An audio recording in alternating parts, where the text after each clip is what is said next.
Bonsoir à tous, bienvenue à ce flash d'information. Le ministère d'État, ministère de la fonction publique et de la modernisation de l'administration et l'agence coréenne de coopération internationale ont signé ce matin une convention. Ce partenariat s'inscrit dans le cadre de la mise en œuvre de projets de modernisation et de transformation de notre administration. Le reportage de Franco Adio et Cissé Ibrahim. La Côte d'Ivoire et la Corée du Sud renforcent leur coopération à travers cette signature de convention. L'accord porte sur la modernisation et la transformation de l'administration publique en Côte d'Ivoire. D'un coût de plus de 8 milliards de francs CFA, le projet s'articule autour de 3 composantes. Ce sont la digitalisation du système de formation de l'ENA, le développement du système d'information et le renforcement des compétences des fonctionnaires et agents de l'État.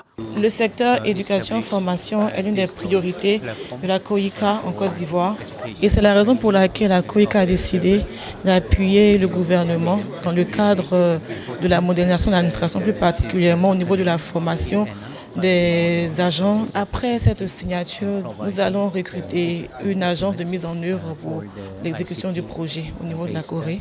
Le projet d'appui à la modernisation et à la transformation de l'administration publique sera mis en œuvre sur la période 2025-2029. C'est donc un projet très ambitieux qui vise à soutenir les efforts d'accélération de la modernisation et de la digitalisation de notre administration. Ce projet aura un impact positif sur l'ensemble de l'administration ivoirienne, en contribuant à l'amélioration du système global de formation.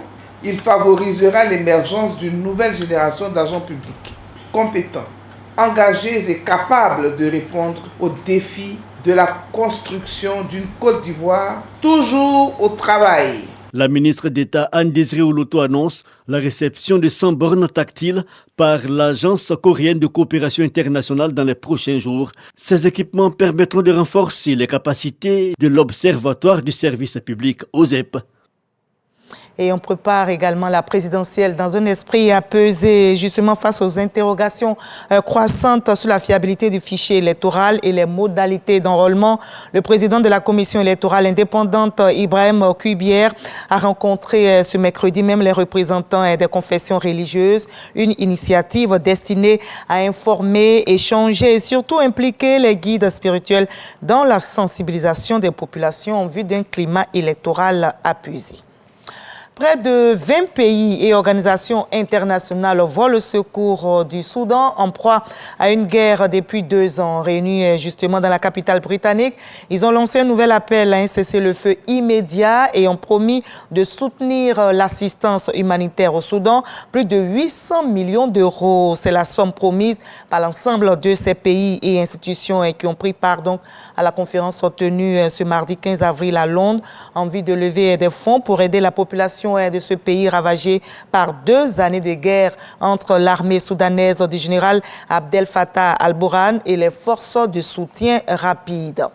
Au Cameroun, un militant du parti au pouvoir saisit la justice pour demander l'organisation d'un congrès. Il veut ainsi contribuer au changement à l'intérieur de son parti. Dans la perspective de la présidentielle d'octobre, à laquelle le chef de l'État peut briguer un 8e mandat, le militant du parti au pouvoir demande la désignation d'un mandataire chargé d'organiser un nouveau congrès. Et ce congrès doit se tenir tous les 5 ans. Mais donc pour élire le président national du parti et les membres du comité central, eh bien, le dernier congrès, malheureusement, selon ce militant, remonte à 2011. C'était donc il y a 14 ans. C'est une affaire surprenante au Kenya. 4 personnes ont été arrêtées pour avoir tenté d'exporter illégalement plusieurs milliers de fourmis vivantes pour les vendre à des collectionneurs en Europe ou en Asie. 2 jeunes Belges ont été arrêtés à Nukuru, c'est dans le centre du Kenya, ainsi qu'un Vietnamien et un Kenyan ont été aussi arrêtés. Ils sont accusés de possession illégale et de trafic de faune sauvage vivante. Et l'autorité de gestion de la vie sauvage dénonce un crime grave et une opération préméditée. On se retrouve à 20h, mais juste après ce Flash Info, je vous invite à suivre l'info régionale pour avoir toutes les nouvelles de notre très belle région ivoirienne. À tout à l'heure à 20h.